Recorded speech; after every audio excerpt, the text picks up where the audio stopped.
Semoga sehat selalu. Gimana Pak kabar? Udah sarapan? Baru bangun ya Pak jadi kan? Saya lagi sakit. Oh, Tidak apa-apa. oh lagi sakit apa Pak? Ini jantung. Saya ada masalah. Tapi tidak apa-apa. Kita berbagi ilmu aja ya. Mumpung masih ada. Semoga sehat Pak, cepat sembuh Pak. Amin. Melayani Tuhan, mumpung masih diberi umur panjang, tetap melayani Tuhan walaupun dalam kondisi sakit harus melayani Tuhan.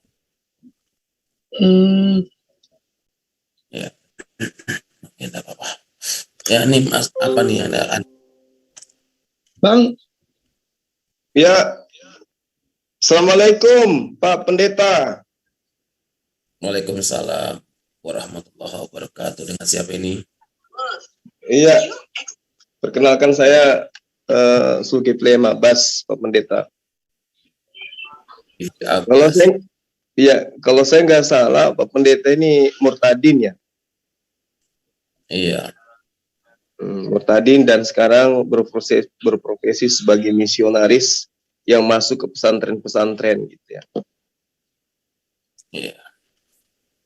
Itu kalau boleh tahu tujuannya apa Pak masuk ke pesantren? Ini mau mengajak debat atau mau diskusi? Ya, tergantung nanti arahnya kemana. Bisa, maksud saya gini kan, perintahnya di kitab Anda kan itu injili segala makhluk. Kan masih banyak makhluk lain. Kenapa harus ke pesantren gitu?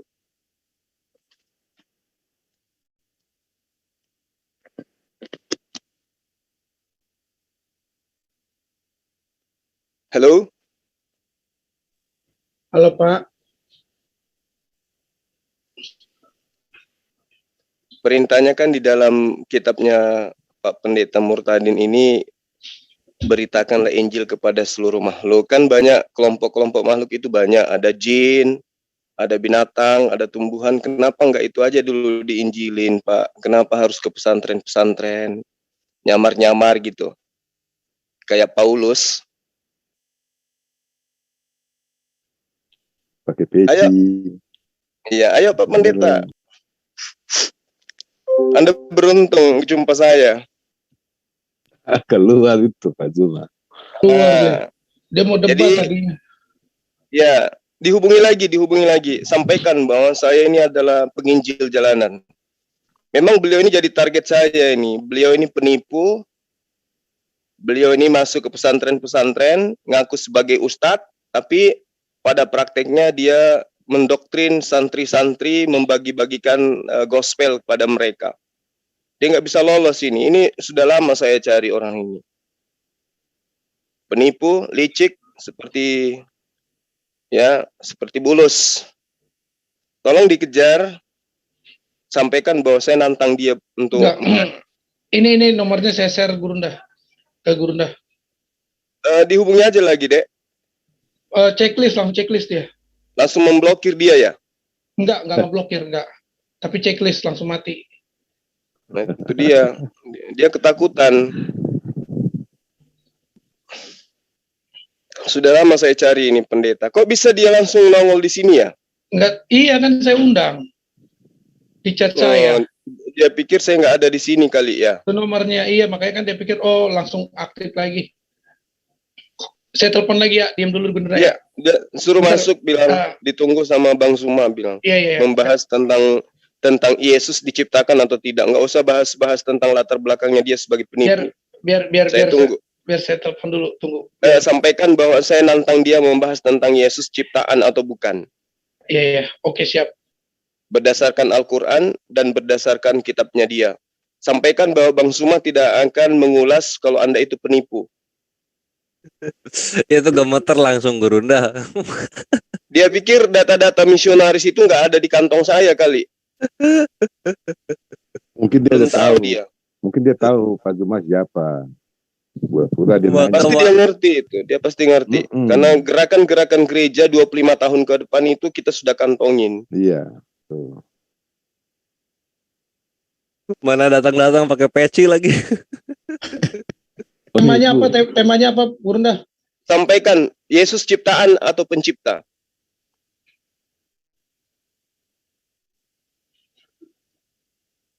Pak Zuma ini di Sudiang ya Pak ya? Betul Bang.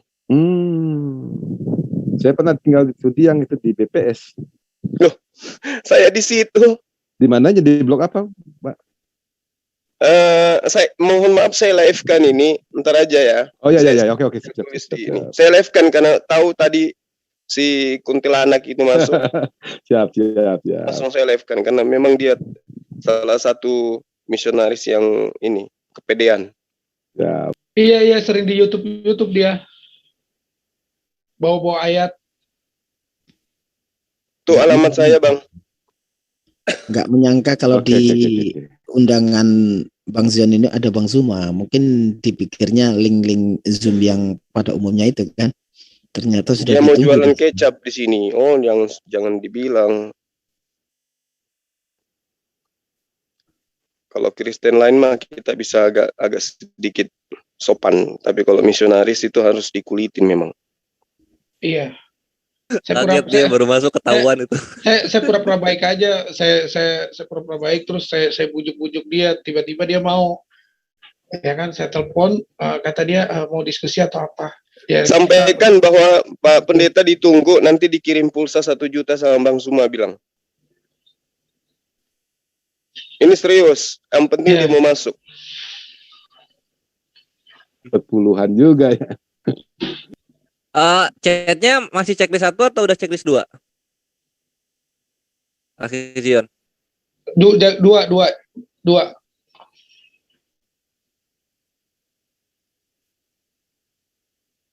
Baru masuk sudah rasa mau kencing itu Bang. Tadi aturan langsung SS tuh.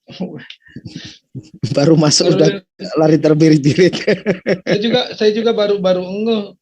Oh dia. Kaget dia langsung di info kalau dia murtadin. Iya kata dia. Apa tujuan Itu Bapak dia. ke sekolah-sekolah? Itu ini guruna apa namanya, dia apa ya?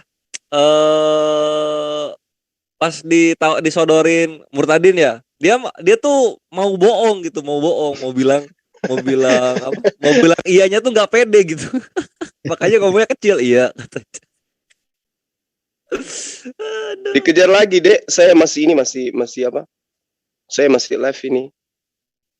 Iya, ini aku juga aduh live banget. Sepertinya Bruna mending dapat kesaksian videonya. juga itu. Aku pas live udah tutup video dia. Pernah Iya, kesaksian di sakit. Manubulu kayaknya itu.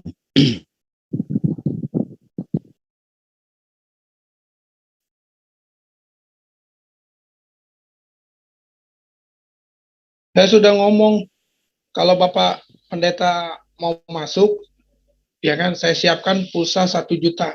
Iya. Nanti saya yang kirim. Oh, langsung diblok. Langsung diblok sama dia. Ini nomornya share aja sini. Udah saya kasih. Nih, saya kirim lagi nih. Aturan jangan diini dulu, Bang, pancing dulu itu tadi tuh. Saya juga kaget nih. Ini yang di YouTube ini, yang ngaku-ngaku murtadin.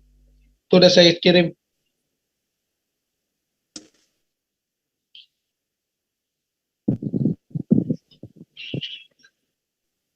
Tadi apa? Apakah Yesus Tuhan atau bukan gitu ya Gurunda ya? Iya. Ini saya lagi japri beliau. Oh.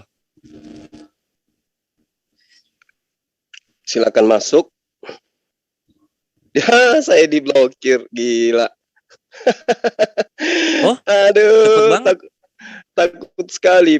Silakan masuk Pak. Kita bahas siapa yang pencipta, Allah Subhanahu Wa Taala atau Yesus. Dia baca, kemudian saya diblokir.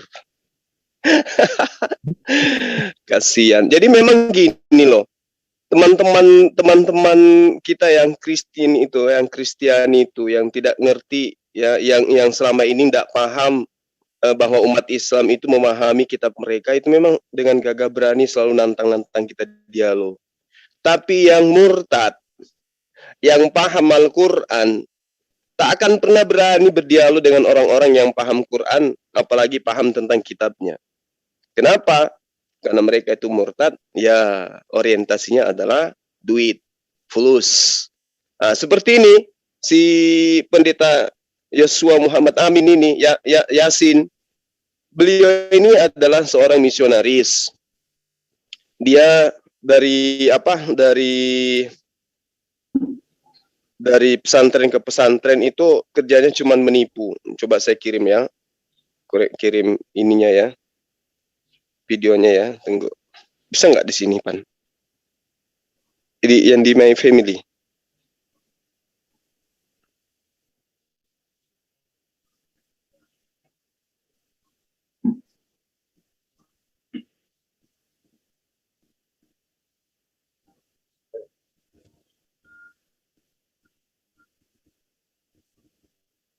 Bentar ya, kita lihat dulu.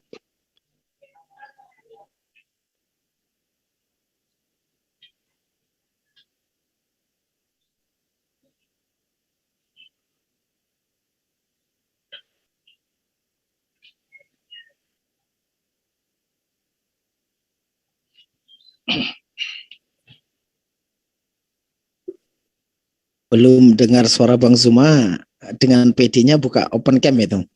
Sudah dengar suara Bang Zuma langsung menghilang. Bang Zian. Diblokir, bener.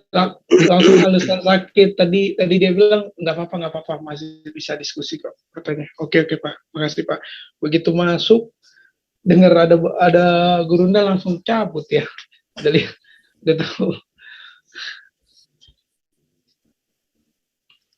Kalau nggak salah siapa yang ngasih itu nomornya? Kelihatan nggak? Pilihlah. Mana? Oh ya. Nih, Oh iya ini dia. Suaranya Suaranya yang share audio.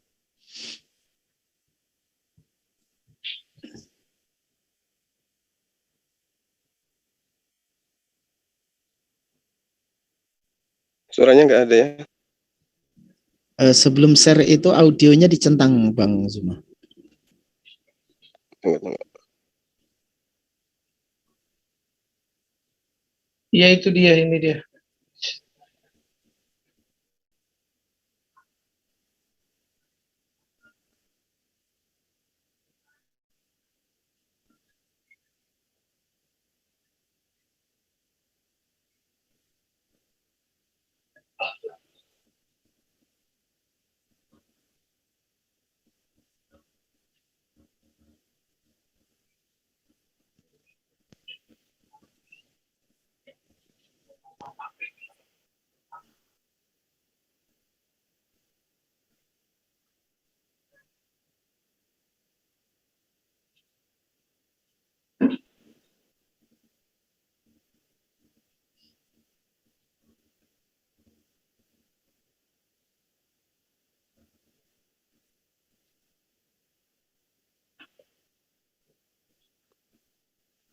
Ya udah aja lah. Yang penting kita udah tahu ya, beliau ini adalah misionaris yang tujuannya tentu mencari domba sesat menurut penghitungannya. Tujuannya apa? Supaya banyak yang bayar perpuluhan gitu. Semakin banyak orang yang dia murtadkan, semakin banyak perpuluhan. Itu tujuannya. Nah, jadi pendeta Yosua ini ya, pendeta Yosua Muhammad Yasin ini, dia mengaku murtadin, kemana-mana tampilannya masih seperti kiai, ustadz, lalu masuk ke pesantren-pesantren, ya, melakukan penipuan, pembodohan. Nah, di Islam itu nggak ada yang kayak begitu. Nggak ada di Islam itu masuk ke dalam sekolah-sekolah teolog, ngaku sebagai pendeta, tapi kemudian menjajakan Al-Quran. Itu nggak ada. Karena Al-Quran itu bukan barang murah. Al-Quran itu barang suci. Jadi harus disebarkan dengan cara-cara kudus, bukan dengan cara-cara nipu, bukan dengan cara-cara licik, bukan dengan cara nyamar, ya, serigala nyamar domba. Ini sebenarnya aib, makanya dia langsung kabur.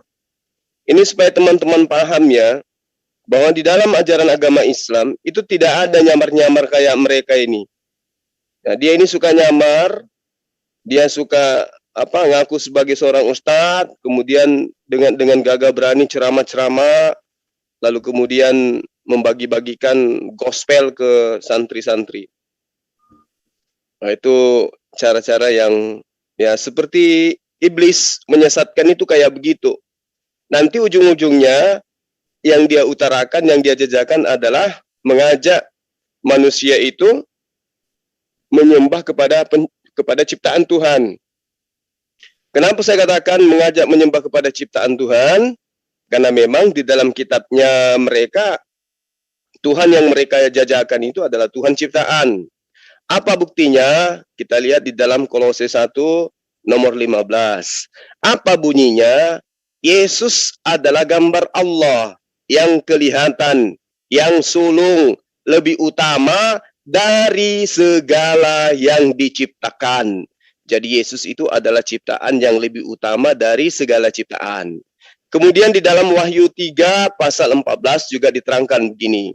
Dan tuliskanlah kepada malaikat jemaat di Laodikia, inilah firman dari Amin, saksi yang setia, yang benar, permulaan dari ciptaan Allah. Siapa Amin ini? Siapa Amin ini? Amin ini adalah Yesus. Jadi kalau kita menggunakan bahasa yang sederhana, dikatakan begini. Dan tuliskanlah kepada malaikat jemaat di Laodikia, inilah firman dari Yesus, saksi yang setia, yang benar, ya, permulaan dari ciptaan Allah. Jadi kita bisa mengatakan sang Amin di sini adalah Yesus karena memang mereka mengimani Yesus itu sebagai Al-Amin. Menurut mereka itu ada tertuang di dalam kitab Wahyu 1 ya, kalau nggak keliru. Di situ diterangkan bahwa Yesus itu memang disebutkan sebagai siapa? Al-Amin. Lalu kemudian sahabat-sahabat sekalian, bukti bahwa Yesus itu adalah ciptaan itu banyak, ya, banyak sekali data di dalam kitabnya mereka yang membuktikan bahwa Yesus itu adalah ciptaan Tuhan. Nah, ini si misionaris ini mengajak orang-orang kemudian untuk menyembah kepada siapa? Ciptaan Tuhan. Nah, bisa kita lihat di dalam 1 Timotius 2 nomor 5. Karena Allah itu esa pula dia yang menjadi pengantara antara Allah dan manusia. Manusia Kristus Yesus. Berarti manusia Yesus Kristus. Berarti Yesus itu adalah ciptaan karena dia adalah manusia. Lalu kemudian di dalam Yakobus 3 nomor 9, dengan lidah kita memuji Tuhan, Bapa kita, dan dengan lidah kita mengutuk manusia yang diciptakan menurut rupa Allah. Nah, kemudian Yesus ini kan dicipta menurut rupa Allah. Teman-teman Kristen itu selalu mengatakan Yesus itu adalah manusia karena dia punya sisi kemanusiaan.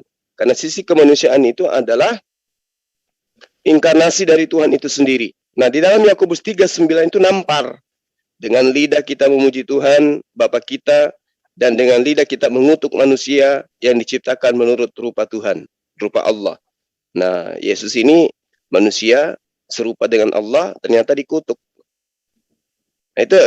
Itu adalah penggambaran yang sangat jelas. Nah, ini sahabat-sahabat, ya, si murtadin odong-odong ini yang saya sudah sebarkan juga di TikTok ya, di grup-grup WA. Hati-hati kalau bertemu dengan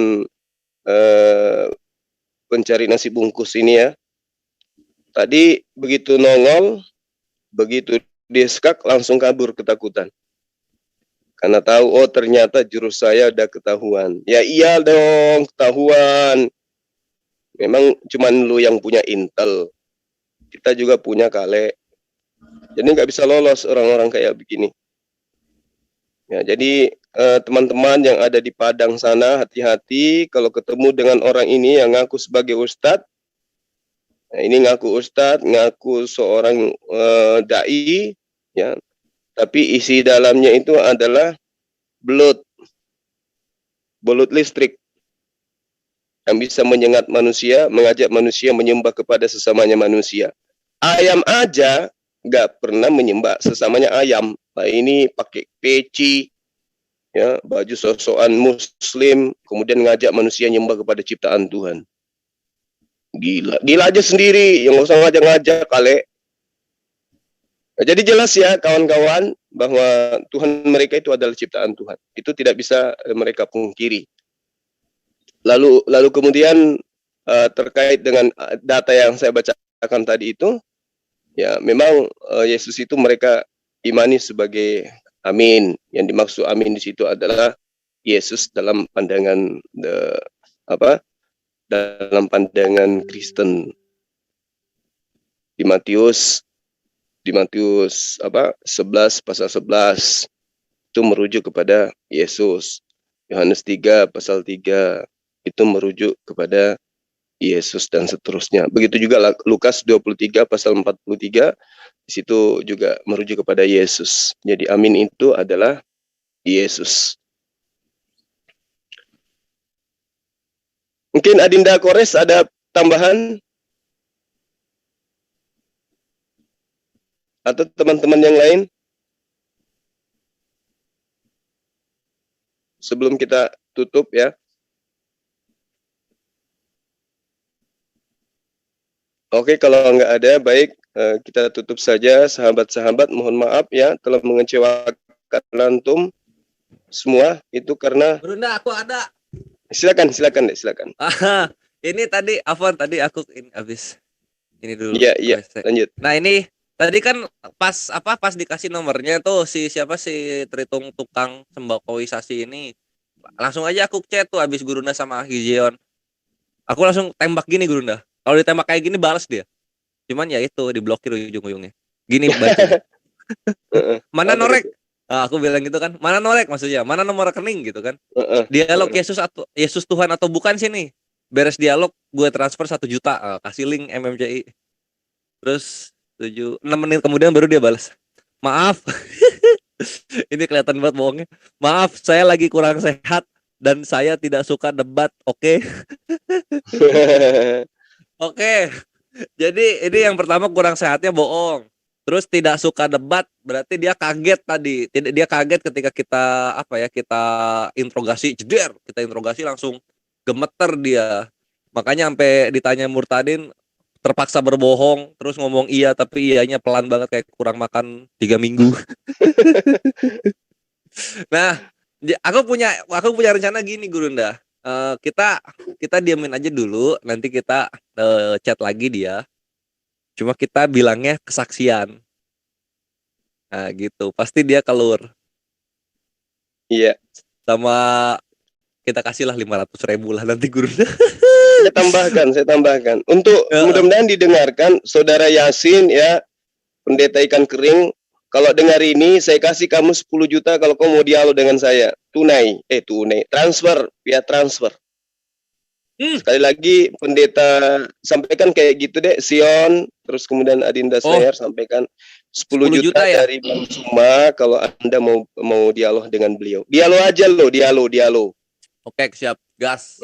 Saya suka kalau Murtadin misionaris kayak begini. Nanti Cuma dari bisa dikirim nomor HP-nya beliau. Aku ada nomor satu lagi belum diblokir. Nanti jangan minta nomor rekeningnya dia.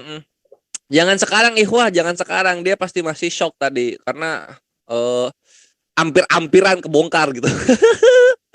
Untung dia kabur. Kita kalau sudah terbongkar itu pada asar terus supaya dia enggak kalau ini dari tempat yang sama begitu ya Mabri. Kalau kita lihat sudah terbongkar itu. Tadi tuh 1 menit terbongkarnya seorang Murtadin yang mengaku sebagai seorang ustadz itu Bang Kores. 1 menit terbongkar. Iya, itu kan baru dikulitinya baru sampai kuping itu, belum sampai ujung kaki dikulitinya itu. Boleh di-share nomor beliau Murtadin? Oh, itu Ahizian tolong. Iya, catat aja nomor saya 0878. Enggak, disebutin aja nomornya sini nggak apa-apa di sini. Siapapun boleh hubungi beliau. Salah sendiri kenapa menjadi misionaris ya, supaya banyak yang hubungi dia untuk kesaksian. Sebutin aja nomornya. Saya cari. Domisili beliau di mana ini? Di Sumatera atau di 0813 2568 2947 itu nomor pendeta Yosua. 47. Oke, terima kasih. Coba nanti. Saya juga nggak tahu dapat nomor dari mana ini, tiba-tiba saya save dia. Ada di Berarti Oke, Gurunda oke, ini oke. tuh yang apa yang ngasih apa sih yang di TikTok itu maksudnya? Oh, itu orangnya yang itu banget. Iya, iya, iya. Oh, Itu Dia itu dia. orang itu. dia tuh ngapain Nanti di TikTok ya, lupa aku loh. dia sebenarnya itu dia nggak sadar kalau itu info internal. Tahu-taunya bocor. Belum dengar suaranya ya? Belum ya? Belum. Coba aja putar dulu di grup WA. Ada tak saya kirim? Yang kapan? Barusan. Coba Bang Kores yang Ya atau share di sini bisa nggak kedengaran suaranya, Dek? Bisa yang pakai HP tolong dong, ini laptop soalnya. Tunggu ya. Bang Sion tak kirim ya.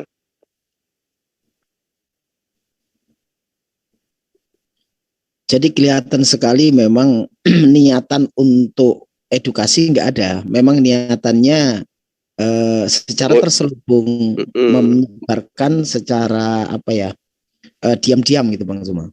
Mau cari mangsa di sini. Ada saya kirim di grup. Saya masukin aja ke grup dia.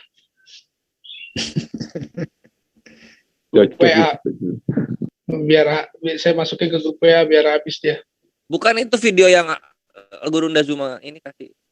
Ada tak kirim barusan. Tolong puterin. Oh iya anjir mukanya. Iya mukanya yang ini banget. Itu Ahizion, tolong di share screen Ahizion. Iya, iya.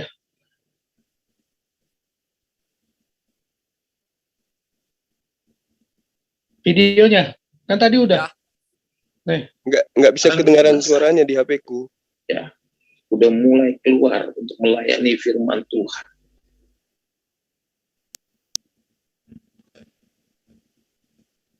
Ya, mulai keluar untuk melayani firman Tuhan. Baik itu di pondok pesantren, baik di daerah-daerah lainnya. Baik itu di pondok pesantren, baik di daerah-daerah lainnya. Ya, ini saya sekarang berada di Depok.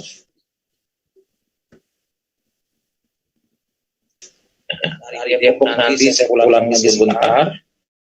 Tanggal 10 khotbah di Fokus ya. Tanggal 15 saya sudah ada lagi di Kalimantan atau di Padang. Karena saya punya pelayanan gerakan bawah tanah. Karena saya punya pelayanan gerakan bawah tanah. Yang istilahnya pelayanan ini tidak diketahui oleh siapapun juga. Saya masuk ke pondok pesantren membagikan Alkitab. Dan sekarang tugas saya, ya, udah mulai keluar untuk melayani firman Tuhan. Baik itu di pesantren, baik di daerah-daerah lainnya. Baik itu di pesantren, baik di daerah-daerah lainnya. Ya, ini saya sekarang berada di Depok. Dari Depok nanti saya pulang lagi sebentar. Tanggal 10 khotbah di Fokus ya. Tanggal 15 saya sudah ada lagi di Kalimantan atau di Padang. Karena saya punya pelayanan gerakan bawah tanah. Karena saya punya pelayanan gerakan bawah tanah. Yang istilahnya pelayanan ini tidak diketahui oleh siapapun juga. Saya masuk ke pondok pesantren membagikan Alkitab. Sekarang tugas saya. Oke, udah. Kasihan. Berharap bahwa gerakannya nggak tak diketahui, gerakan bawah tanah. Dasar.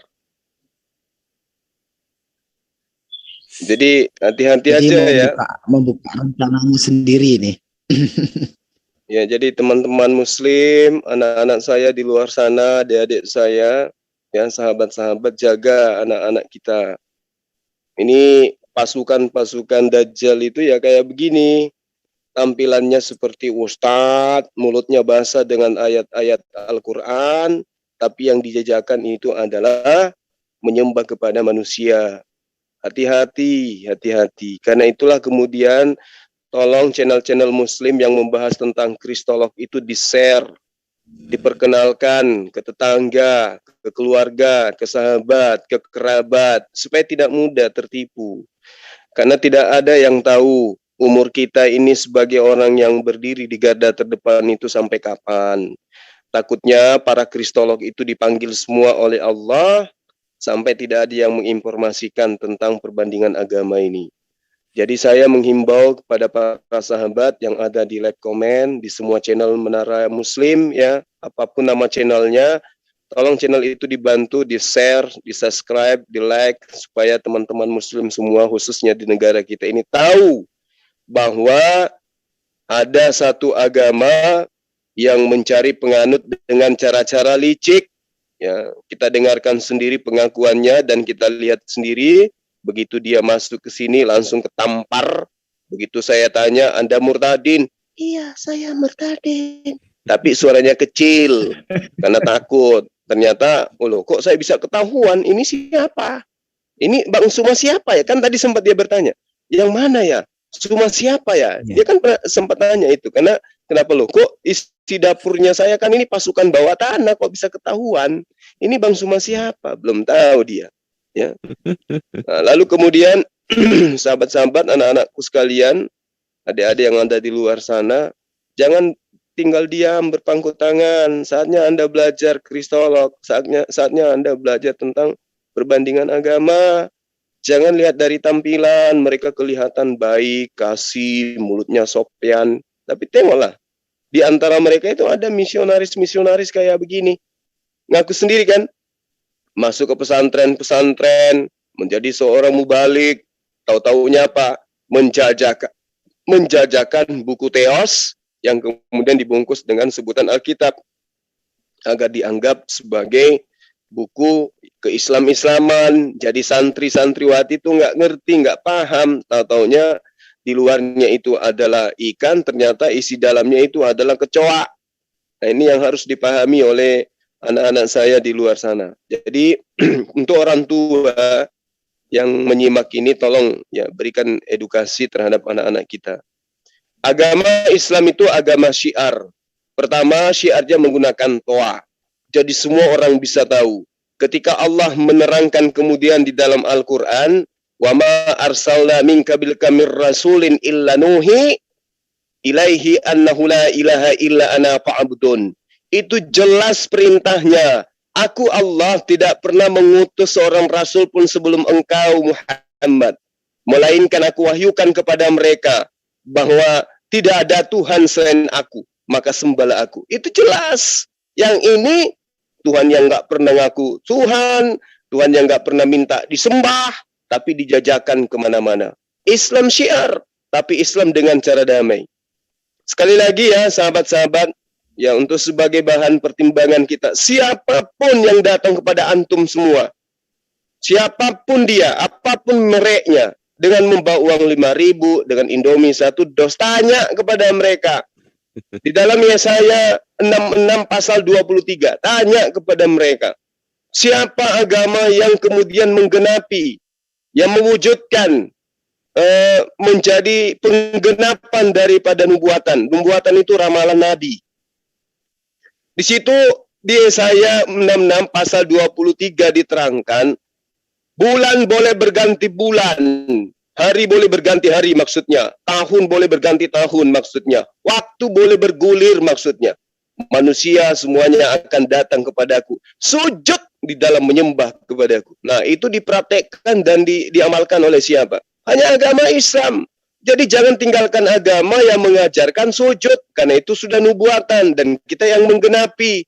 Mereka nggak ada sujud. Coba tengok di gereja, mana ada sujud?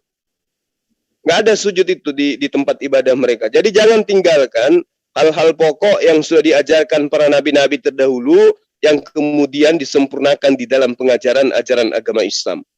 Ini penting untuk kita ketahui, penting untuk orang tua sampaikan ke anak-anak kita. Ini di depan mata loh.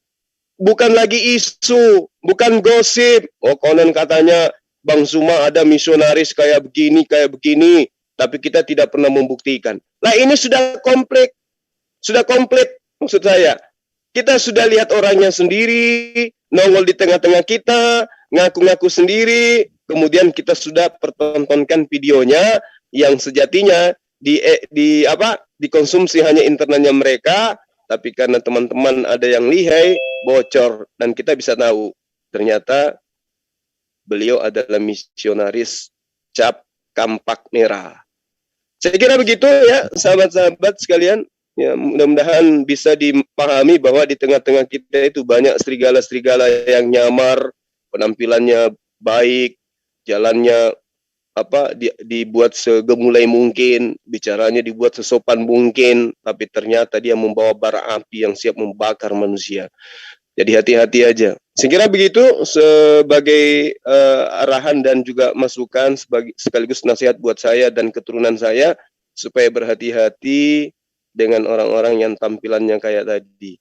Silakan Adek, teman-teman, sahabat yang mau menambahkan.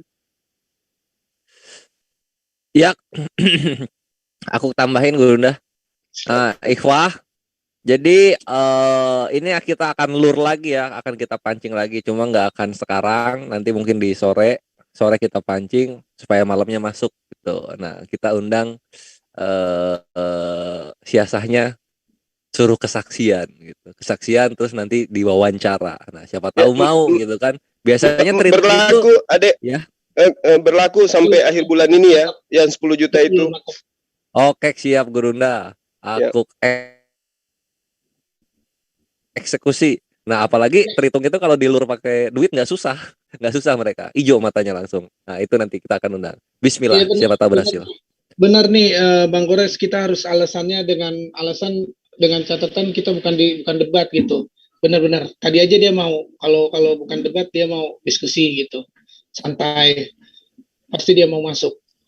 Iya, dengan adanya video itu tadi fakta, bukti, rencana busuk gitu ya. Rencana busuk Yosua gitu kan, pendeta Yosua itu memiliki rencana busuk untuk menghancurkan Islam dari dalam. Ya. Betul. Itu sudah fakta, itu tidak bisa terhindar lagi. Sudah terbukti, ada buktinya kan. Orang kayak gini tuh nggak bisa dibiarin.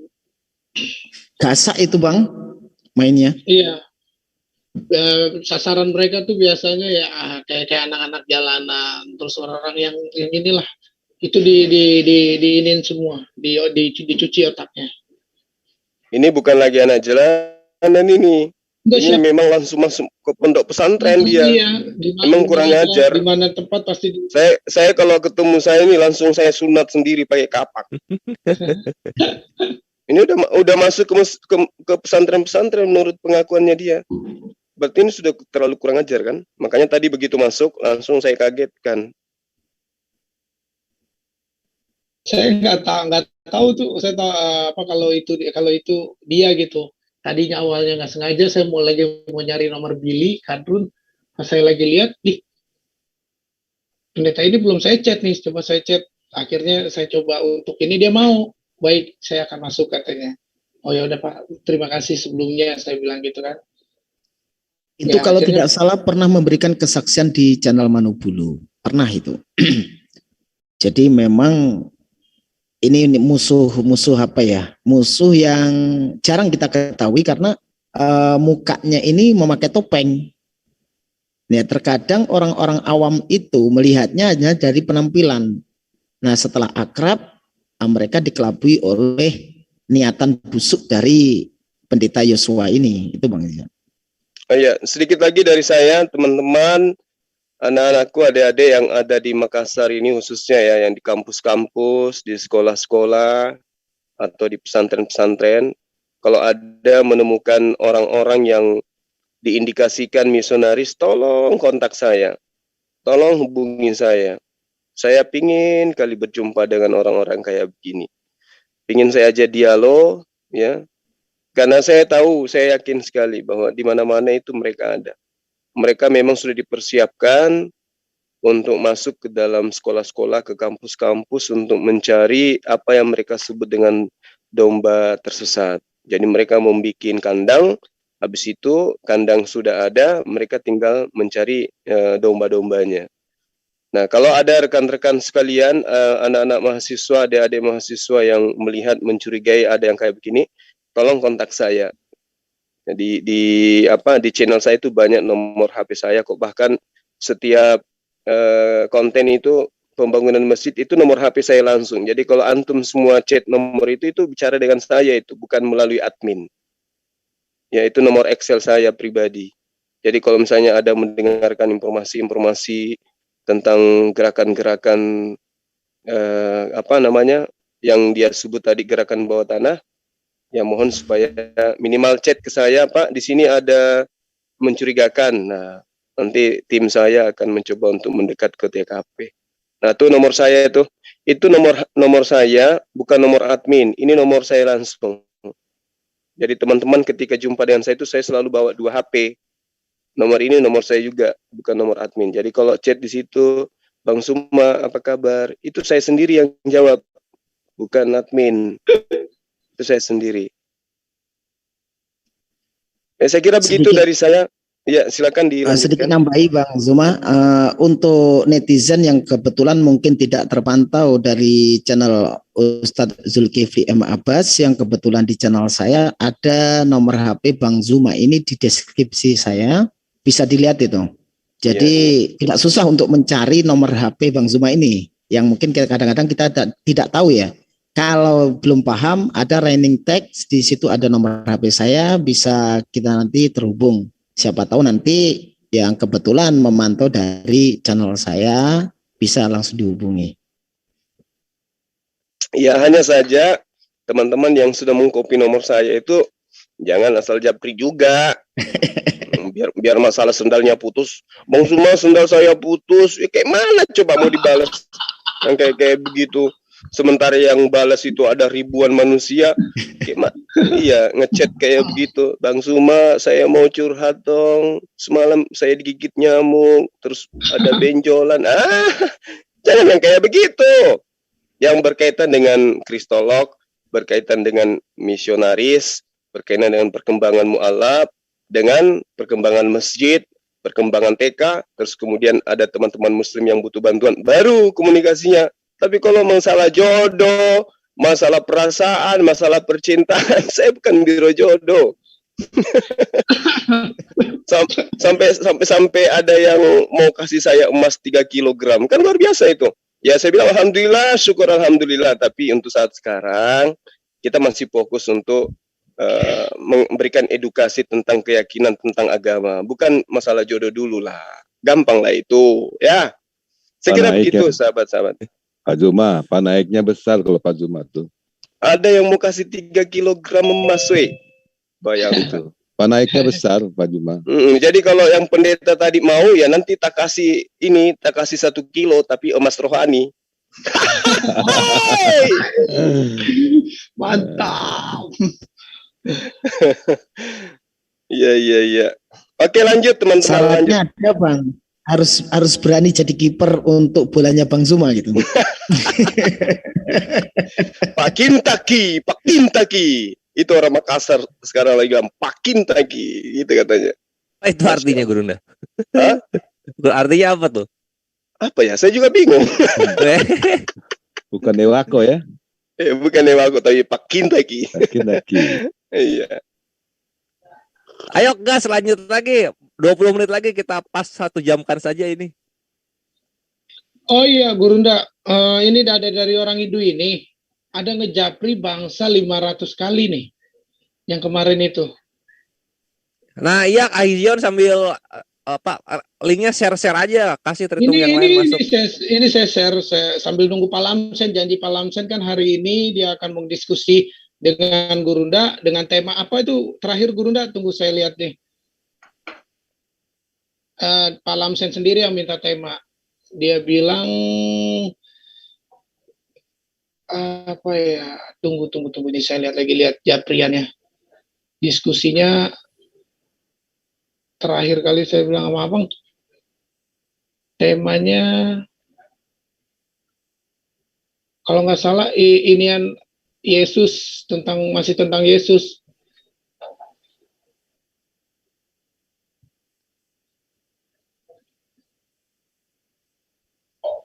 Iya. Gimana Pak Lamsen? Masih tidur dia, masih tidur. Saya lupa semalam dia habis japri saya jam 1. Jam 1, wong kita tidur jam 3 semalam, tadi subuh. Enggak, habis jam 1 itu bangun lagi. Jam 1 ngejapri saya. Akunya jam 3. Tapi ternyata sekarang masih bangun juga. Saya jam 4 malah, baru tidur. Iya, syukurlah. Tapi bangun pagi. Sama lah kalau gitu. Saya habis beresin depan rumah, habis cabut-cabut rumput tadi. Dengan ajan buru-buru bangun dulu, langsung subuh, udah tidur lagi sebentar, setengah jam bangun. Alhamdulillah masih sehat. Wong di Iya. sini jam 3 Ya. pagi masih ada orang curhat tadi pagi. Buat Pendeta Joshua, ya 10 juta buat Anda kalau Anda mau berdebat dengan saya via Zoom. Masuk aja kita dialog. Ya, saya bukan banyak duit, enggak. Cuman pingin umat ini terselamatkan dari cara-cara Anda gitu. Saya rela berkorban meskipun saya orang susah, tapi demi supaya Anda itu terpuaskan, enggak apa-apa lah saya sisihkan sedikit. Ya meskipun rezeki juga ada, ya meski saya punya tabungan juga enggak banyak. Tapi untuk Anda saya kasih 10 juta kalau Anda mau berdebat dengan saya. Kan tujuannya memang duit, toh?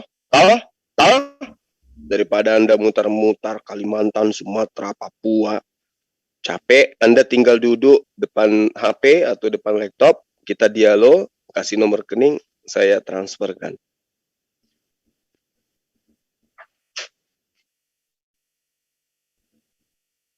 Oke, mungkin ada tambahan di sini, ada adik saya, Ustadz Alwan, mungkin nggak tahu ceritanya. Ceritanya tuh tiba-tiba masuk, ya, dengan gagahnya, seorang pendeta yang memang sudah lama saya cari-cari. Saya pernah dengarkan beliau ceramah, ya, membawa-bawa ayat-ayat suci Al-Quran. Di situ banyak orang hadir. Makanya sejak itu saya cari bersama dengan pendeta Iksan Palopo. Nah, Iksan Palopo juga tuh. Kalau ada juga Anda ingin mendengarkan juga channel saya ini, salam dari Makassar buat Anda ya. Kalau Anda juga pasang target, ya nanti coba saya minta sama netizen kumpulin dana untuk supaya Anda bisa nongol di Zoom. Iksan Palopo. Iksan Palopo ya. Mungkin Ya. ada di nomor di nian saya, cuman saya jarang ini banyak Misionaris banget. juga. Oke. Salam persaudaraan sebangsa dan setanah air. Jangan merekrut jemaat dengan cara-cara yang licik, Pak. Mari kita dialog. Biarkan orang lain yang menilai hasil dialog kita. Yang mau beriman silakan beriman, yang mau kafir silakan kafir. Jangan cara-cara tidak baik. Iksan Palopo, kemudian siapa yang tadi, Yosua Muhammad Yasin. Zoom kita ada, Zoom MMCI.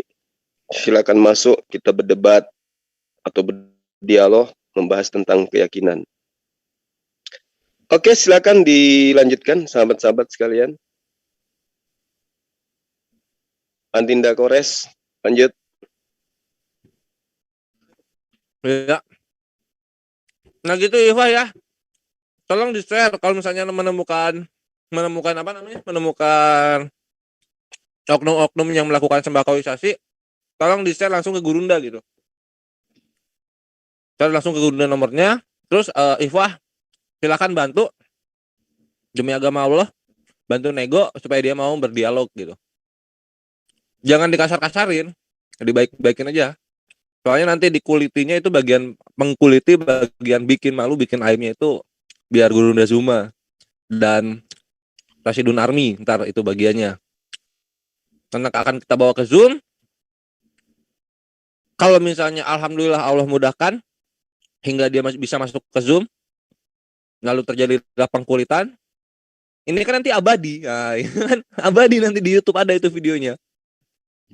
Belum nanti di-share-share ke grup-grup WhatsApp terdekat, baik kolega maupun keluarga. Habis mereka itu. Yang salah satunya insya Allah, siapa namanya tadi? Si tukang indomisasi. Si Yosua tadi. Tadi kalau Iva mungkin lihat ya di Gurunda atau di detik-detik atau menit-menit awal itu lihat tuh masuk itu dia. Masuk pakai peci, bre. Masuk pakai peci ke dalam, buset dah. Kok nggak pakai topi-topi khas gereja gitu loh. Kok nggak pakai tongkat-tongkat yang kayak Biksu Tom Sancong itu kan mereka kan yang di Arab pada pakai gituan kan, pakai peci. Terhitung daerah mana pakai peci. Aneh-aneh aja emang nih.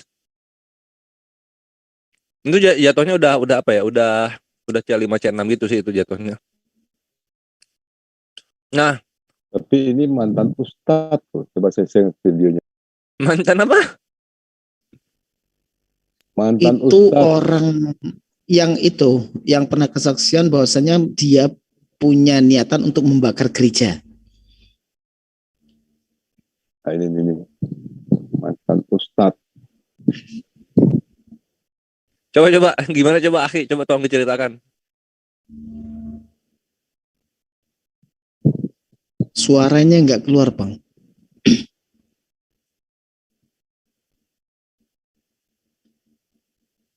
Keluar dulu sebelum share screen, audio share. Coba saya yang ini, saya screen ya. Apa Bang namanya Bang? Pendeta Yosua? Pendeta Yosua Muhammad Yasin. Tunggu.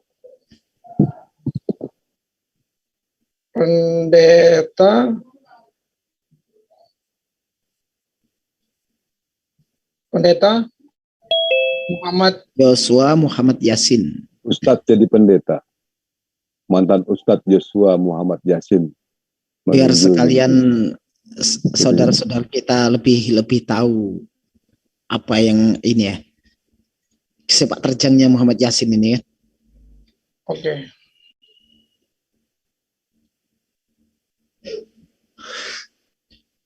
Karena ini memang hama yang harus diberantas nih Bang Kores nih. Harus nih. Itu tuh mantan ustadz. Tunggu.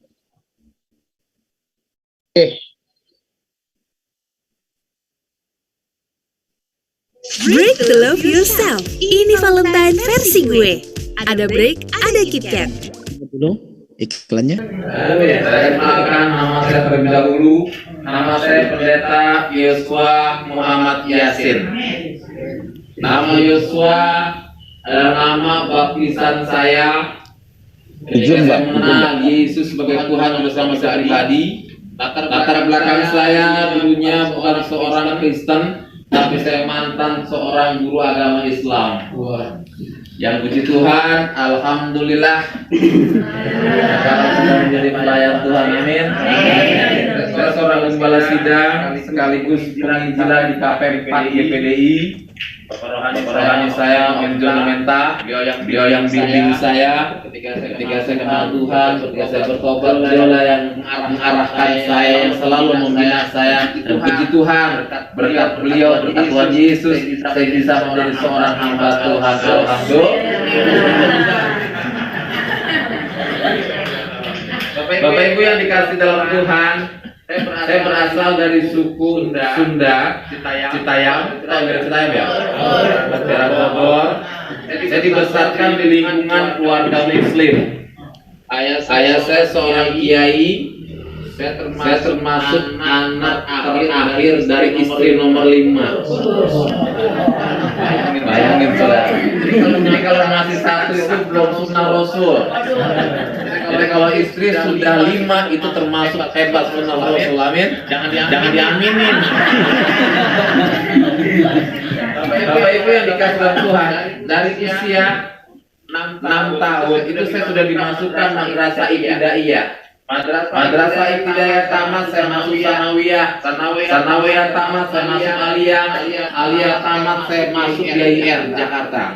Saya kuliah mengambil fakultas dakwah Usuluddin. Tujuan saya hanya satu, hanya ingin menjadi seorang dai yang luar biasa. Tapi ketika saya belajar pemahaman tentang Al-Quran yang jumlahnya 6.666 ayat, ketika saya belajar di kampus ada satu Al-Quran mengatakan ini saya belajar di masjid. Ya, ini saya, iya nanti kita jelaskan. Saya pelayanan di pesantren sama di masjid, saudara. Saya menyampaikan kabar Injil ke masjid dan ke pesantren.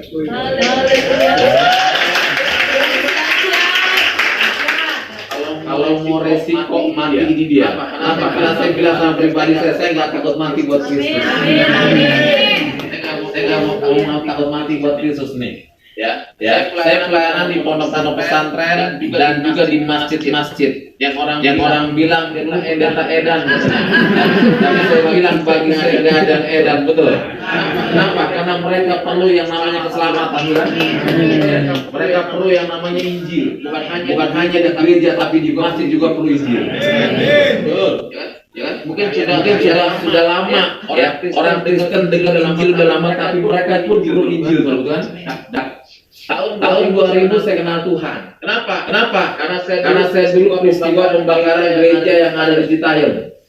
Gereja GPDI Citayam, gereja BPB Depok dan gereja Bojonggede. Itu peristiwa pembakaran. Kenapa saya bakar gereja? Karena pada saat itu saudara, tujuan saya hanya satu, mengislamkan pendeta, mengislamkan anak-anak Tuhan. Allah tanta Yahudi wala Nasara wala Yuda. Allah tanta Yahudi wala Nasara wala Yuda. Sesungguhnya Malah Yahuda. Ada di Al-Quran ada Iya. Nah, di Al-Quran ada kata Yahuda gitu ya. Bukan Yahuda lagi, Yehuda kata. Pakai Yehuda. Aduh. Ya, katanya dia tidak takut mati. Tapi ditanya ya aja, dia lo aja kabur. Gitu, Mas. Al-Quran 666 ayat, asik.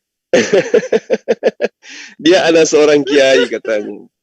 Ada seorang kiai, aduh.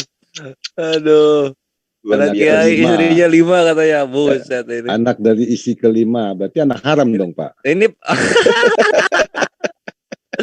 aduh. Ya, jadi memang begini ya, sahabat-sahabat di luar sana, anak-anak sekalian, adik-adikku sekalian. Di dalam pemahaman para misionaris itu, mereka memegang teguh sebuah ayat, sebuah dalih di dalam kitab mereka. Matius 10 pasal 16. Lihat aku mengutus kamu seperti domba di tengah-tengah serigala. Sebab itu haruslah kamu cerdik seperti ular dan tulus seperti merpati. Kenapa harus ular yang dijadikan sebagai contoh? Ya. Kenapa harus ular? Kenapa bukan kelinci? Kenapa bukan binatang yang lain? Kenapa harus ular? Padahal ular ini, kalau di dalam bahasa Ibrani, itu disebut dengan nahas. Nahas itu merujuk kepada syaitan. Syaitan itu adalah iblis. Jadi ular itu selalu merujuk kepada iblis. Bilangan 21 nomor 7 sampai 9, ulangan 8 nomor 15, Amsal 23 pasal 32. Itu selalu orientasinya kepada iblis, ular. Nah, yang paling cerdik itu kemudian disebut arum. Ya, kenapa cerdik? Karena memang seperti yang dilakukan dan diperhatikan oleh pendeta ini. Dia harus nyamar, dia harus mengaku sebagai anak pesantren, dia harus mengaku sebagai anak kiai, dan seterusnya. Karena itu adalah pesan, harus cerdik seperti ular. Kalau ular berarti kan iblis. Ya kan begitu. Karena data yang ada di dalam kitab mereka, ular itu adalah iblis. Yang mereka sebut ular itu adalah iblis yang menggoda Adam dan juga istrinya, Siti Hawa. Nah, kalau di dalam tulisan-tulisan Yahudi, Samael atau malaikat maut itu disebut dengan ular tua. Ya, di dalam kitabnya orang Yahudi juga, di kitab bijaksananya Salomo itu disebut di dalam Salomo 2 pasal 24, di situ diterangkan bahwa ular itu adalah, setan itu adalah pencari maut itu sendiri, dan itu disebut dengan ular juga. Jadi memang luar biasa lah ya. Jadi sumber-sumber daripada kitabnya Bani Israel yang saya sebutkan tadi itu mengindikasikan bahwa ular itu adalah iblis. Makanya di dalam kitabnya teman Kristen itu juga ada disebut itu. Yohanes 8 pasal 44, Yohanes 3 pasal 18. Jadi iblis itu berkaitan dengan pembohong, berkaitan dengan pembunuh. Seperti yang diterangkan di dalam Wahyu 2 pasal 9, kemudian Wahyu 20 nomor 2. Setan dihubungkan selalu dengan ular. Jadi kalau ada perintah, aku mengutus engkau di tengah-tengah serigala, sebab itu hendaklah kamu cerdik seperti ular. Nah, seperti ular ini bisa diganti di situ. Sesuai dengan bahasa yang ada dalam kitab mereka. Cerdik seperti ular dan tulus seperti merpati. Makanya yang ngaku-ngaku murtadin ini ya seperti itu. Menyesatkan. Dalam iman Islam yang menyesatkan itu apa namanya? Ayo. Iblis. Yang menyesatkan itu apa namanya? Iblis. Dan memang mereka diseru. Di dalam Matius 10 itu nomor 16 diseru mereka untuk dia masuk ke tengah-tengah kelompok lain berlaku cerdik seperti ular. Ular tadi apa itu maksudnya, Dek? Cerdik seperti ular. Iblis. Saya jadi berat menyebutkan, kasihan ya. Aku sebutin Bruna nggak apa-apa. Pak Gemah, Iya. ini saya mau tanya, itu apakah motif atau polanya seperti Miftahul itu 11-12 dengan Yosua ini, atau mungkin mereka bagian, udah satu tim kayak begitu? Betul. Jadi Al-Quran itu selalu menyebutkan apa? Kafir, musyrik, apalagi yang satu, munafik. Nah itu selalu bergantian itu. Jadi mereka satu paket itu. Dan itu juga sasarannya seperti yang diterangkan dalam 1 Tawarik 21 pasal 1. Ya, sasarannya itu adalah mencobai manusia dengan cara apa? Dengan cara nyamar, ke Islam-Islaman, tetapi paham dan konsep yang diajarkan itu apa? Ya, mengajarkan manusia untuk menjauh dari Al-Quran. Mengajarkan manusia untuk meninggalkan menyembah kepada esensi pencipta langit dan bumi, menuju kepada penciptaan terhadap penyembahan terhadap ciptaan. Lagi-lagi kemudian muncul sekelompok orang yang selalu menyanjung-nyanjung orang yang menyembah sesamanya manusia. Itulah yang disebut munafikun. Ya, jadi tidak heran kita kalau di dalam ajaran agama Islam mana ada pernah yang nyamar-nyamar jadi pendeta? Ada enggak seorang ulama atau seorang ustadz yang pernah kita dengarkan menyamar sebagai pendeta, masuk ke sekolah-sekolah teolog, mengajarkan? Enggak ada itu. Enggak ada. Kalau ada, coba tunjukkan ustadz mana yang pernah menyamar menjadi pendeta. Kalau dia seorang mantan pendeta, dia akan tampil membawa Al-Quran. Contoh, Kakanda Yahya Waloni. Dia tampil membawa Quran, melakukan perlawanan terhadap ajaran yang bertentangan dengan akal. Tidak sembunyi-sembunyi dia. Ya, Kakanda Ustadz Yahya Waloni nggak sembunyi-sembunyi. Kemudian dia ngaku masuk ke sekolah-sekolah teolog. Oh, saya ini masih pendeta, ngajarkan kalian. Lalu kemudian menyuntikkan ke otak-otak mereka ayat Al-Quran. Nggak bisa. Kenapa? Al-Quran itu susah. Membacanya aja kudu pakai ilmu. Kayak mana orang yang kitabnya selama ini terjemah mau dikasih buku original teks, nggak bisa lah. Lawang bahasa Indonesia aja mereka nggak bisa mereka paham, apalagi Quran. Jadi nggak ada itu ustadz-ustadz nyamar. Yang ada pandeta-pandeta nyamar, dan itu sudah terbukti dan kita saksikan pelakunya hadir barusan, tapi lari. Cerdik seperti ular, kabur juga seperti ular. Allahu Akbar, ya. Jadi begitu ya dasar pijakannya. Jadi memang ada perintah di dalam kitab mereka. Mereka harus mengajarkan agama dengan cara cerdik. Cerdik seperti ular. Ular tadi apa, Dek? Iblis, Guru. Iblis. Ya. Jadi cerdik, licik, ya. licik gitu. Ya, betul. Jadi itu tuh terkonfirmasi kok dengan data-data yang ada dalam kitabnya mereka. Nggak bisa lari dia tuh. Memang sudah kayak begitu satu paket. Jadi kita ini sebagai seorang Muslim, khususnya para Kristolog, yang kita hadapi ini memang berat. Tapi sasaran tembak kita itu sebenarnya bukan Kristennya, sasaran tembak kita itu adalah Muslim. Saya terjun ke dunia apologet sebagai kristolog itu bukan untuk memualafkan orang, tidak. Saya turun sebagai kristolog itu sudah berpuluh tahun, tujuannya untuk umat Muslim. Kok bisa? Iya, tujuannya supaya tidak tergiur terhadap kecerdikan ular yang ada di luar. Itu tujuan saya, membentengi generasi muda agar tidak tertipu dengan janji-janji yang mengenakkan di kuping. Bukan supaya orang yang beragama di luar Islam itu masuk ke dalam Islam, tidak. Jadi tujuan saya terjun ke dunia apologet seperti saat sekarang, itu untuk menjaga generasi muda agar tidak mudah kemudian mereka itu diambil, direkrut, didoktrin, didogma, ya, dengan berbagai macam cara-cara cerdik yang ular punya. Nah, kok bisa kayak begitu Bang Suma? Kenapa tidak Anda itu menjadi seorang kristolog yang tujuannya untuk memualafkan? Nggak perlu. Nggak perlu. Kenapa? Karena pada diri manusia, Allah sudah menaruh hati, kalbu, dan connect dengan akal pikiran. Kalau akal pikirannya sudah connect dengan kalbunya, kemudian didatangkan dengan siraman wahyu dari Quran, percayalah, dengan sendirinya akan mu'alaf. Tapi yang tidak connect akal pikirannya dengan hati, mereka itu laksana apa? Laksana lalat. Kenapa lalat itu?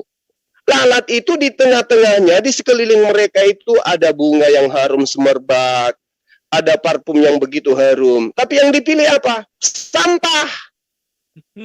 Coba lihat lalat itu. Dikasih parfum, dikasih bunga melati, dikasih bunga yang paling harum. Yang dipilih apa untuk dihinggapi? Sampah. Jadi biar bagaimanapun para kristolog ini menjelaskan, kalau otaknya nggak berfungsi, mereka seperti lalat. Ya itu analogi sederhananya kayak begitu.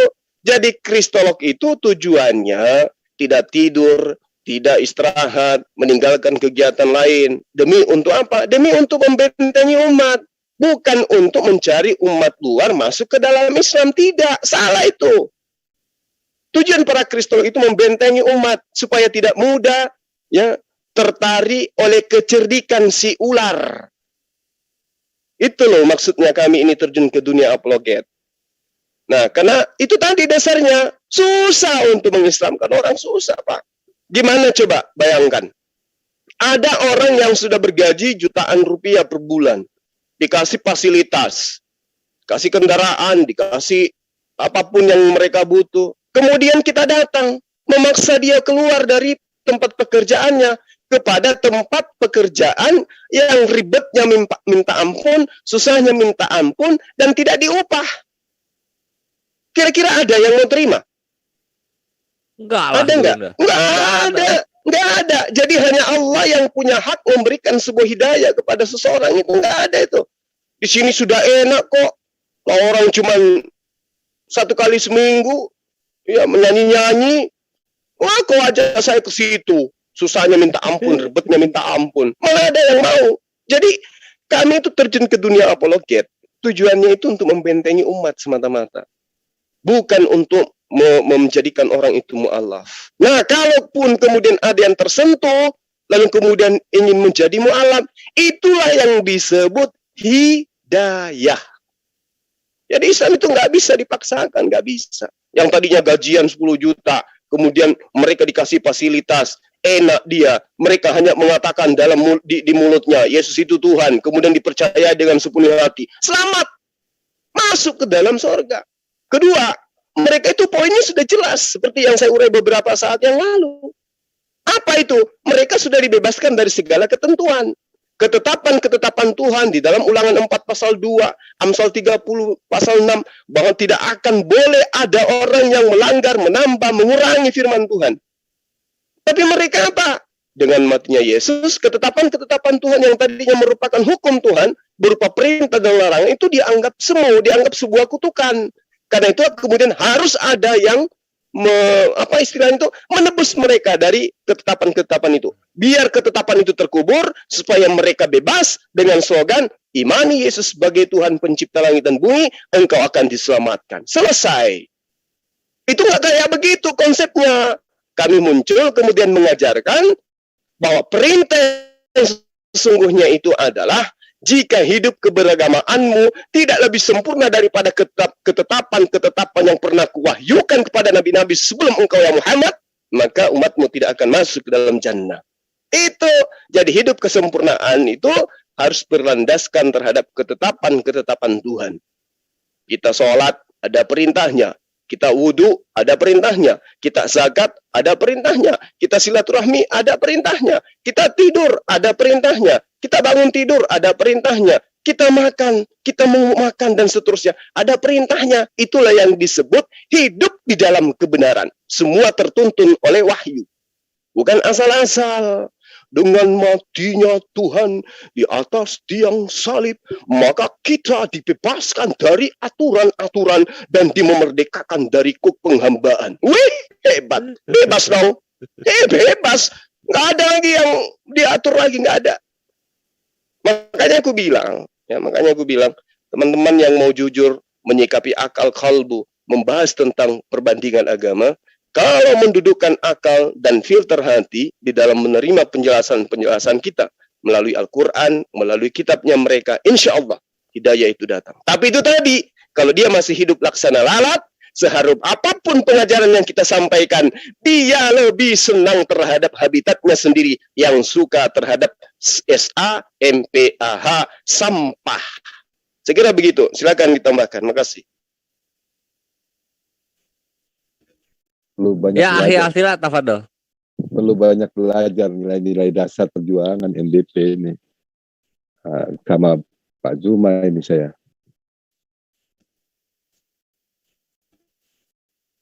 Ada lagi yang mau menambahkan, Ikhwah? Ya, kalau nggak ada ditutup aja deh, ditutup aja. Ya, cuman ditekankan lagi, di-closingkan dengan penegasan terhadap kehati-hatian terhadap gerakan-gerakan seperti yang dilakukan oleh pendeta tadi. Makasih. Sohih, Gurunda. Nah itu ya Ikhwan Fillah di majelis YouTube Zulkifli M. Abbas dan juga Triun Player Comment Center.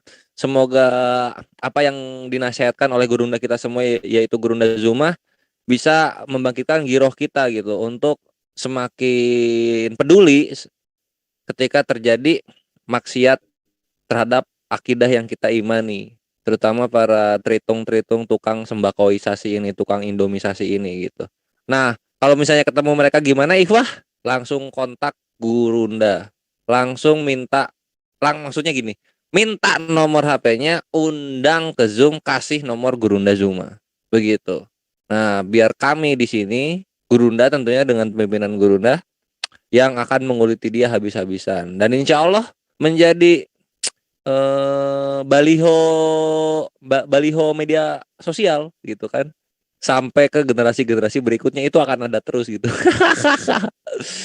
Nah itulah yang bisa kita sampaikan, semoga manfaat. Kalau misalnya ada salah-salah kata, itu datangnya dari kami. Kalau kebenaran datangnya dari Allah Azza wa Jalla. Dinda sedikit lagi, Dinda sayang. Iya boleh.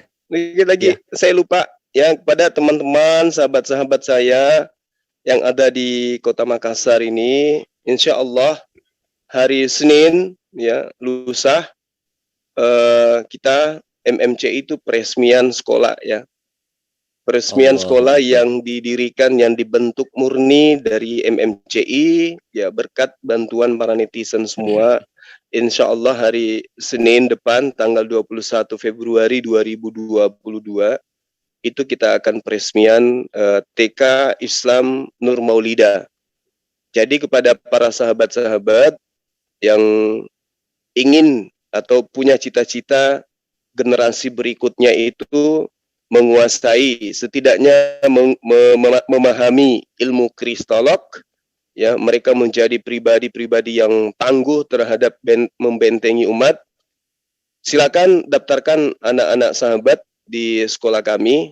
Insya Allah dari pemula kita akan mengajarkan bagaimana mengenal dua sisi agama, sehingga membentuk ya, menjadi seorang karakter yang bisa menjadi pemimpin ke depan, yang mengerti tentang perbandingan agama. Dari TK kita sudah memperkenalkan tentang pengajaran kristologi, karena Al-Quran itu dasarnya kuat. Berbicara mengenai kristolog, berbicara mengenai perbandingan agama, perintah untuk kemudian mengkaji tentang agama-agama di luar Islam itu sangat kuat perintahnya di dalam Al-Quran. Ani abudullah rabbi wa rabbakum ya bani Israel inni rasulullah ilaikum. Itu data-datanya harus kita tanamkan kepada generasi dari sejak dini, bahwa yang dijajakan, yang senantiasa melakukan gerakan-gerakan misionaris memurtadkan umat Islam itu mengajak kepada sebuah agama di mana justru di mana justru objek yang mereka sembah itu di dalam kitab sucinya umat Islam menyeru Bani Israel hanya untuk menyembah kepada Allah saja. Ini yang harus kita tanamkan. Jadi sekali lagi kepada teman-teman yang ada di Makassar atau netizen di luar Makassar yang punya keluarga di Makassar, yuk dihimbau kepada keluarga yang ada di Kota Makassar agar mendaftarkan anaknya untuk sekolah di TK Islam Terpadu Nur Maulida. Insya Allah ya, kita punya sekolah ini beda dengan sekolah yang lain. Bedanya karena kita sudah memperkenalkan teori-teori tentang bagaimana kemudian mengenal Islam, mengenal agama di luar Islam, dan mereka sudah mendapatkan ilmu untuk membentengi diri mereka dari gerakan-gerakan misionaris semisal yang dilakukan oleh pendeta tadi yang mempraktekkan Matius 10 nomor 16. Cerdik seperti ular. Ular tadi apa tuh? Iblis. Ya, jadi saya kira begitu teman-teman. Di Jalan Landak itu, Landak Baru, sekolah kita ada di sana, ada 2 lantai. Sementara kita fungsikan 2 lantai dan tahap awal kita nerima siswa 20 siswa aja untuk sementara. Demi untuk memaksimalkan pembinaan dan pembentukan karakter. Pak Ustadz Zuma. Langsung dan binaan langsung Zulkifli Emabas. Demikian, terima kasih. Ya, iya Bang. Boleh dibuatkan brosurnya di ini aja di WA atau apa gitu kan. Biar nanti bantu pemesikan. Kebetulan saya begini Ustadz. Saya tuh pernah di Makassar. Saya kebetulan di bandara, jadi pernah kos di BPS. Masya Allah. Saya tahu daerah sana, makanya kebetulan memang sudah lama di sana 2 tahun, tapi sekarang udah domisili di Jakarta. Insya Allah, mana tahu kawan. Jangan-jangan saya kenal. Abang saya di BPS tahun berapa sih? Tahun 2019 sampai tahun 2020. 2009. Kos di Blok F. Oh, saya sudah jarang komunikasi dengan teman-teman bandara. Saya aktif dengan teman bandara itu tahun 2005, 2006, 2007. Ya, rata-rata mereka tinggalnya di Blok I. Ya, Blok I. Dan mereka kan ada di Jalan Guaria, di Asrama Haji. Betul. Ada di Komplek Angkasa Pura. Nah, makanya mungkin Ustadz bisa dikasih brosur di WA aja, nanti saya coba sharing ke kawan-kawan di sana. Nomor WA-nya ditulis di ini, Bang. Oh, siap. Di chat. Oke, sip. Silakan Adinda, silakan. Siap. Syukron Akhi Atila untuk infonya. Nah, Ikhwah itu ya, jadi nggak kaleng-kaleng ini pembangunan Masjid Nur Maulida dan juga seluruh program dari MMCI, karena ujung-ujungnya adalah untuk membentengi syubhat dan fitnah dari kufar penghujat di generasi-generasi kita ke depan. Makanya silakan beramal jariah, cek di deskripsi untuk yang di Majelis Triun Comment Center nanti bukti bukti pengirimannya di chat aja, aku sampaikan ke MMCI. Yang di Gurunda Zuma juga tafadol. Via resinya bisa dikirim ke nomor kontak yang di Gurunda Zuma gitu. Mari bersama-sama kita membantu umat Islam di generasi ke depan. Masa depan Islam cerah lah. Ya udah itu aja lah. Baik, bentar dulu, Bang. Iya. Bang, bentar dulu. Gurunda, Ibu Ti menantang Gurunda dengan tema yang harus dengan dalil yang pas katanya. Tema Bu Uti. Malam ini temanya harus dari sekarang. Kalau temanya langsung dia nggak mau. Malam Gurunda nggak bisa. Nggak bisa ya? Oke, sekarang aja jam 15 menit ke depan. Dadakan dia bingung temanya kalau dikasih tema katanya. Ya udah gampang. Berarti nggak menguasai kitabnya dong. Tunggu saya bilang dulu bentar ya. Oke, silakan. Kasih aja temanya itu Yesus pencipta atau ciptaan, itu aja. Itu poinnya. Kalau misalnya dia mau sebentar malam boleh, jam 9 waktu Kota Makassar, jangan jam 10 lah, kasihan kali lah saya. Iya. Oh, berarti jam 8 kalau gitu di ini di WIB Akhizion. Iya. Oke. Tapi bukannya ada jadwal sebentar malam, Dek? Islam bertanya. Oh iya, maka dari itu Gurunda ini. Ya udah sekarang aja ya. Sekarang aja. Oke, saya ngomong dulu. Gurunda kan sambil jalan bisa. Yesus pencipta atau ciptaan? Iya. Oke, siap. Oh, ya. Nah, itu deh ikhwah ya. Jadi saksikan terus, akan ada dialog lanjutan, live lanjutan yang bermanfaat tentunya. Jangan lupa sekali lagi, itu pembangunan Masjid Nur Maulida dan juga segala program MNCI untuk umat Islam di masa depan. Silakan beramal jariah dari sekarang karena itu kesaksiannya bisa sampai akhirat ntar. Ikhwah, nggak akan terputus. Billahi taufiq wal hidayah. Wassalamualaikum warahmatullahi wabarakatuh. Waalaikumsalam.